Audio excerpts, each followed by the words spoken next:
Hello বন্ধুরা, তো এটা হচ্ছে আমার প্রথম মিনি ব্লগ। তো এখানে চাট বানানোর জন্য প্রথমে আমি মটরগুলো সিদ্ধ দিয়ে দেবো, সহকারে সিদ্ধ বসিয়েছি। তারপর এখানে আদা, কাঁচা লঙ্কা, পেঁয়াজ কুচি কুচি করে কেটে নিচ্ছি।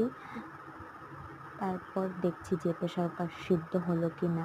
তো এখানে দেখো অনেকটা সিদ্ধ হয়ে গেছে। তারপর ডাল ভিজিয়ে রেখেছিলাম বড়া বানানোর জন্য, তো এটা মিক্সিতে দিয়ে দিয়েছি গ্রাইন্ড হওয়ার জন্য। তারপর এখানে কড়াই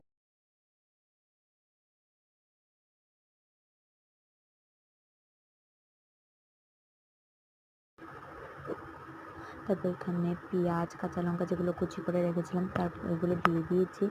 তারপর এগুলো একটু লাল হয়ে যাওয়ার পর এখানে দিয়ে দেব আমি টমেটো গ্রাইন্ড করে রেখেছিলাম, সেটা দিয়ে দিলাম।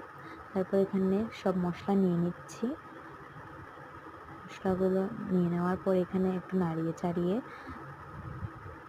মশলাগুলো মিক্স করে নিচ্ছি। তারপর মিক্স করে এখানে কড়াইতে ঢেলে দিয়েছি। তারপর এগুলো একটু তেল ছাড়ার পর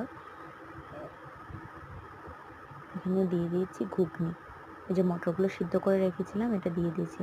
তারপর এখানে আমার ঘুগনি হয়ে যাচ্ছে।